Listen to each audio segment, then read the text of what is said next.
In this video, we're going to talk about the exam style questions linked with chirality, which is the second video in this series on chirality. We're going to go through the very familiar questions, and remember those questions are very formulaic when it comes to chirality. They just change the examples in, so if you practice enough, you will be fine. So first of all, though, we need to talk about identifying the chiral centres. Now, the chiral centres have 4 different groups attached to them. And they must be of carbon when it comes to organics. So a carbon centre with 4 different groups attached to it. So to identify the chiral centres, you have to look at the different groups. Now, our exam tip for this, and we'll use this as an example, is for simple molecules, draw the molecules out as displayed formula, and which we've done here. Look for the carbon atoms with 4 different groups, and if you're looking over here, you can see that this is the chiral atom, chiral carbon, because it has the CH3, which is different to the NH2, which is different to the H, which is different to the COOH. An important thing to notice is that if a carbon has a double bond, it will not be chiral, because it can't have 4 groups. If it can't have 4 groups, it can't be chiral, which is what a double bond does. It makes it have only 3 groups attached to it. So it's a good tip, if it's a double bond, don't consider it a chiral carbon. And the last thing we're going to do is look at the effect of symmetry down a molecule when you have a ring. And we'll do that in the next example. But for now, here is your chiral centre, because it's connected to these 4 different groups. Now let's look at something a little bit more complicated. So as you can see, I've already drawn a plane of symmetry down here to try and help. It's just this faint red line here. So if you look across, I can look already, there are double bonds here, here, and here. So I can discount it from what I previously said. If it's got a double bond, I'm going to discount it. Now, it will be presented to you in exams as skeletal formula because that's more complicated. So there's 2 tips here. One is a double bond. Just discount the carbons. They're not chiral centres if they've got a double bond. The other one is if there's 2 bonds going to the carbon and nothing else on it, just 2 bonds like this and nothing else, then it must have 2 hydrogens coming off because carbon has 4 bonds and we don't draw the hydrogens in skeletal formula. So therefore, that is definitely not chiral because it has 2 hydrogens on it and 2 carbon groups. The 2 hydrogens mean that it doesn't have 4 different groups as done in our rule there.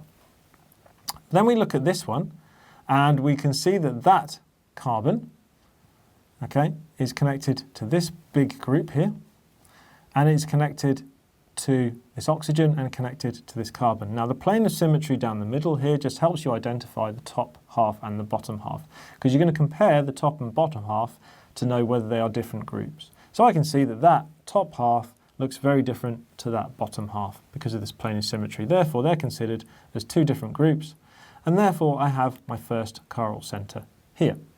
I then move over to this one here.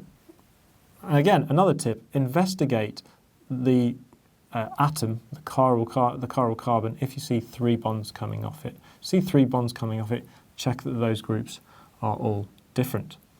So if we look here, plane of symmetry is down the bottom here, and you can see big group coming off. We don't really need the plane of symmetry on this one because this big group comes off here. You've got the CH3 that's coming off here, and this big kind of nitrogen-containing ring here. So therefore, that's definitely 4 different groups coming off here because there's a hydrogen coming off as well, and that's your second chiral centre. So this one has 2 chiral centres in it, and the name for that is diastereoisomer. We'll talk about that a little bit later. Now let's go on to the most common exam question, and that's what's the number of chiral centres in a molecule? They'll just change the molecule. This is the same question over and over again. They'll just change the molecule.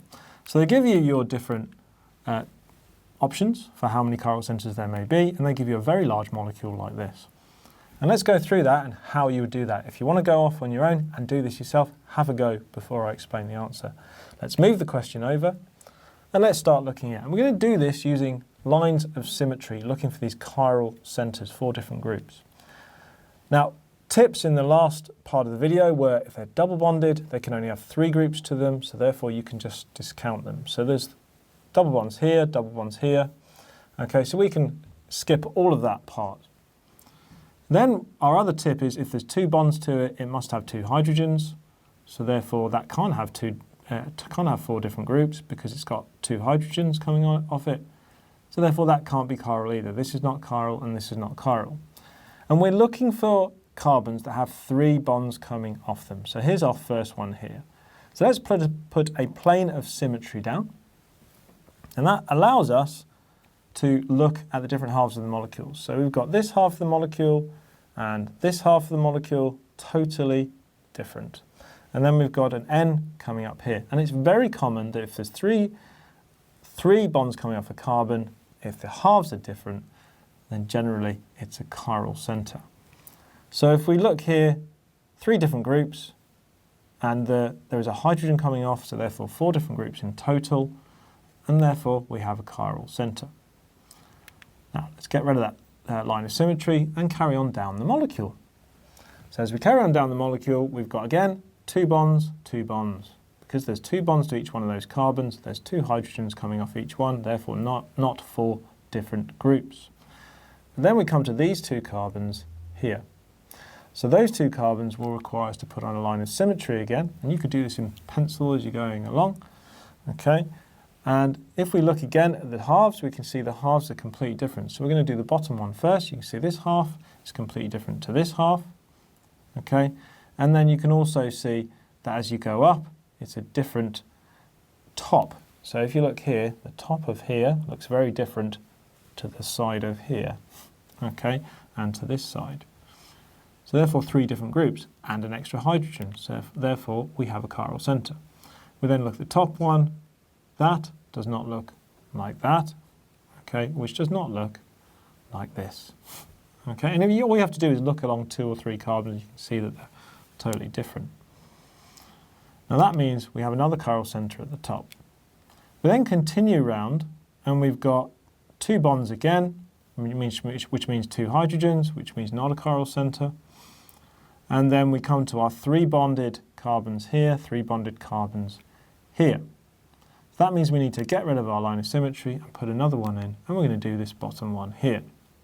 So again, on the left, you can see it's very different to the right, which is different to this ester that you've got on the bottom. And it's got a hydrogen coming up, so therefore another chiral center. Get rid of our line of symmetry, and then we look at this carbon right here, put another line of symmetry in again, looking at the top half, looking at the bottom half, they look very different, and then the OH is very different as well, and there's a H coming off, so 4 different groups again. So we've now got 5 different groups, 1, 2, or 5 different chiral centers, 1, 2, 3, 4, 5, and hence our answer is 5. And that is very, very common, so make sure you practice it in the worksheet that's attached and throughout the video. We're now going to go on to do the next most common example, which is identifying how many stereoisomers. And they normally give you this related to structural formula. So you've got your structural formula right here, and that makes it a little bit more difficult. They'll then give you options of how many stereoisomers you have, okay? And then you just have to go through that molecule. And I'm going to show you a simple method to find out. So let's move this over to the side, and let's start going through that simple method. So step 1 with that simple method is going to be, you are going to draw the molecule. Now you can draw it in displayed if you'd like, but I'm going to draw it in skeletal. So all I do is I track along from the CH3. So the CH3 is starting here. There's my CH3. Then it's bonded to a CH. That CH is then bonded to a double bond. So we've got to this point here, and that's the carbon there. We then go to another carbon. Okay, and that carbon there has got a Br on it. Okay, so the Br is now then on there. We've got a CH2 to a CH. So here's a CH2, and there's my CH. And then from the CH, I've got a double bond. So there you have your molecule. So we've got our molecule, and then it says how many stereoisomers are there. So what you've got to do is look at it and go, well, where can I see stereoisomerism? So stereoisomerism, okay, is related to 2 different areas. So we can either have EZ, okay, or we can have our optical isomers, which we discussed in the first video. So EZ or optical. So we're going to look in here and see whether we've got EZ or not, and see whether we can find it. So here I can see that there's a double bond, and I can see that there is a carbon coming off here. There's another large group coming off here. Okay, so this essentially has got two hydrogens coming off it. So I could call it cis-trans, or I could call it EZ if I'd like. Okay, and I can see from this, if you're being really good, you can see if I twist that and just look at it from that direction, I can see the different groups coming off it. So let's, just to make it really clear, let's put the hydrogen on here and put the hydrogen on here. So we've put the two hydrogens on, and we can then prioritise. So if you haven't done this before, use the yellow. Okay, you can say that. Let's prioritise the groups and just say, right, okay, the highest priority group is going to be the one with the highest proton number. So carbon has a higher proton number than hydrogen, and therefore the highest priority group here is that group. And then we look at this side, we say carbon has a higher priority than hydrogen because it has a higher proton number. So that is number one here. So that means our high priority sides in this molecule, our highest priority groups are on different sides. And if they're on different sides, if you remember, it is going to be an E. So this one that I've drawn is an E isomer. But not so important for this question, but good revision nonetheless. We then go to this carbon right here.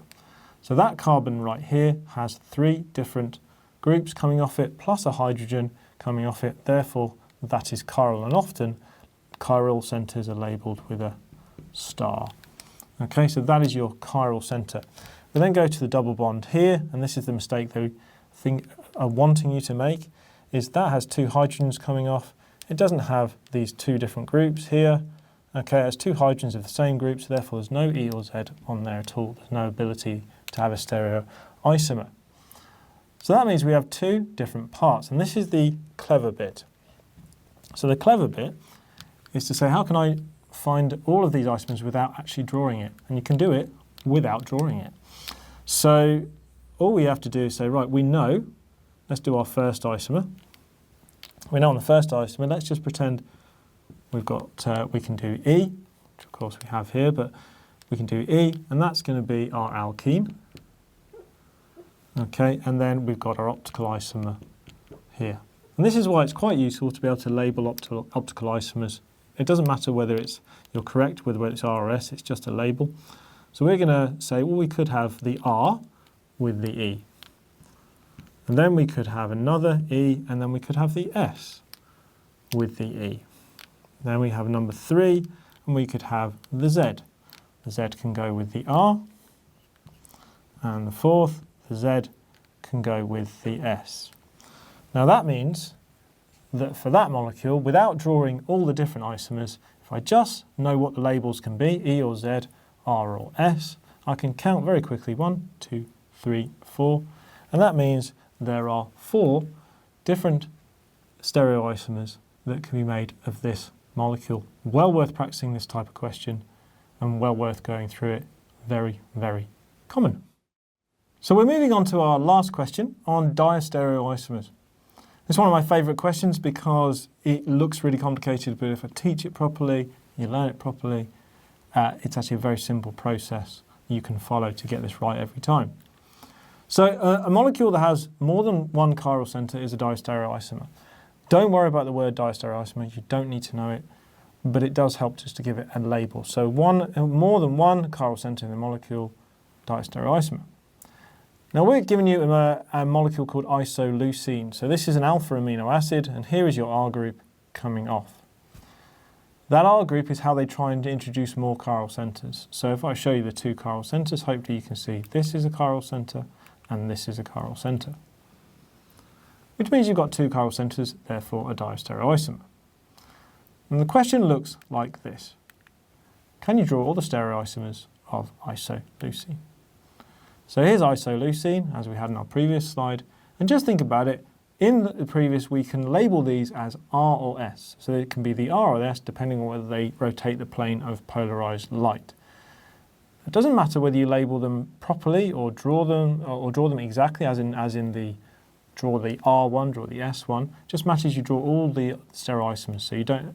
But it's much easier to label them to do that. So they can exist as RR. So R, R, R, S, S, S, S, R. Okay, which means 4 different molecules. Now you draw them like this. So if we put it down to the side and then we put our labels back up again, RR, RS, SR, SS and SR. So what we do is we take our pen and just start drawing them out and identifying the different chiral centers. And there's an easy way of doing it. The easy way is to go, look, here is the 2 carbons. So it's 2 carbons. If I go down here, that is that carbon there and that carbon there. You choose the 2 chiral centers. They'll almost always be right next to each other. And then what you can do is draw your bonds, okay, and draw your dash and wedge. There's your dash and wedge. And that is how you do it quickly and easily. It can become very confusing. So you take your 2 chiral centers, which are almost always going to be right next to each other, and you draw your dash and wedge. You've got 4 bonds coming from them, 1, 2, 3, 4, and there you go. And then all you do is start putting the groups on. So I'm going to do the first one, and you can see from the first one here, hopefully you can draw it before me, and you can see there is a hydrogen coming off it, which we're not showing, there's a methyl coming off it, which we're not showing, and then there's an ethyl coming off it, which here, and you can see this big group right here. And the big group coming off is this carbon here, so I don't need to worry about it. The big group coming off, this is our CH3. This one is going to be our ethyl group, so CH3, CH2. That bit there, CH3, CH2. Okay, and then we haven't drawn our H. So there's our H. So we've drawn this side here. So the methyl, the ethyl, and then that carbon is that carbon there.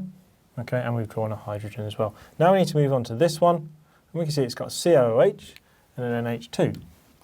So let's draw COOH and NH2, and then draw a hydrogen. And that is all we do. So then what we do is we label that as R, and we label the other one as R as well. Again, it doesn't matter whether they are R or not, it just matters we've labelled them with something. Okay, and then all we do is we use our method that we had before, really simple method. We redraw that again, and then we put the ones in the plane, we put them back on normally. Okay, and then we do our dash, and then we do our wedge, and there we go. And all we do is we label what we want them to be. So we've got RR, let's do RS now. So that's going to be R and S. Remember, if we're going to change from R to S, all we do is swap the groups around. Okay, and there you go. I'll swap the group round. I'm going to do R. So I'm just going to copy this over. Okay, so I've just copied it over. So I've done RS. So let's go over to here and start doing, because we've done RR, and that is all done.